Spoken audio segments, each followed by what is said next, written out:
Okay. And you ready? You can start. Judges, let's jump right in. Atlas sponsored our coffee and did a great job giving us some baseline info. So I'm going to only repeat today the things that made a difference in how I roasted this Rwandan coffee.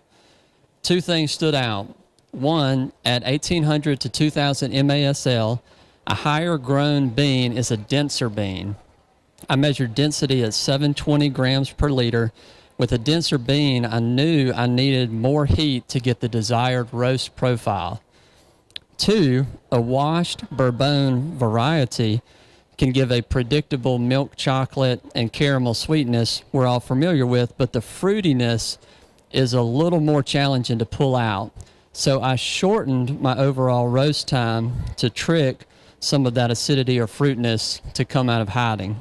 Now, because I shortened the overall roast time to maintain a little more acidity, I stretched the development time a little longer to ensure I got sweetness I wanted from the Maillard and snag a little more body in that final cup.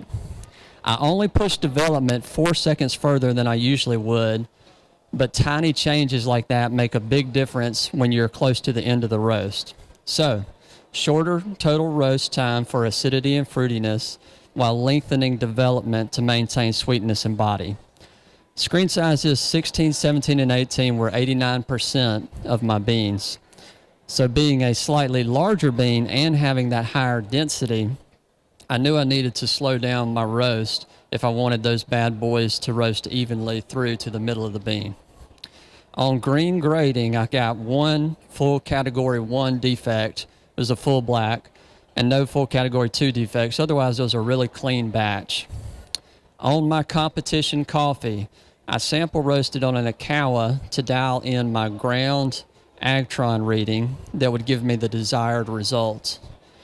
I think ground Agtron is a more predictable measurement compared to whole bean due to the increased surface area of measurement.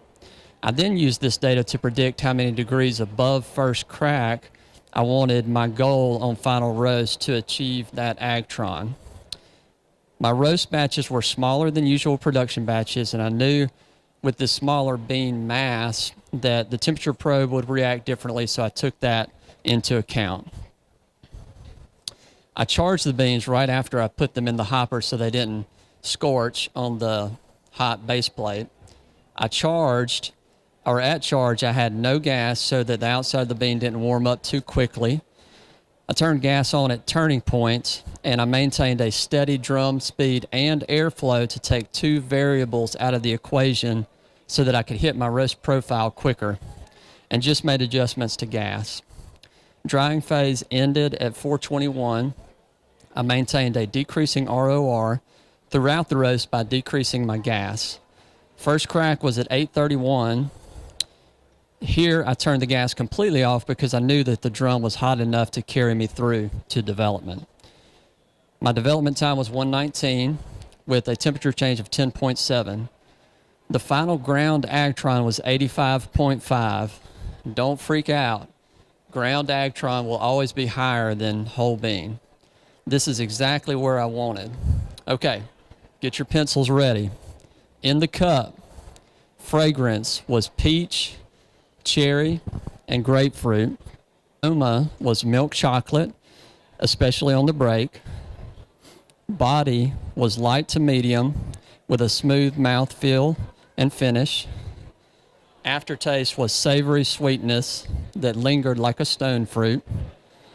Sweetness, this cup is well balanced with somewhere between chocolate and candy-like development. The fruit isn't too in your face, it's very mellow, and the aftertaste doesn't bite. Flavors, I got chocolate, caramel, grapefruit, orange, and cherry. Acidity was medium intensity. Balance, this was really well balanced and honestly got better as it cooled. Seemed to me like it really shined about 13 or 14 minutes on the cupping table. Overall, it was well structured. Judges, I used my green coffee and roasting skills to crush this roast. Thank you. That's my time.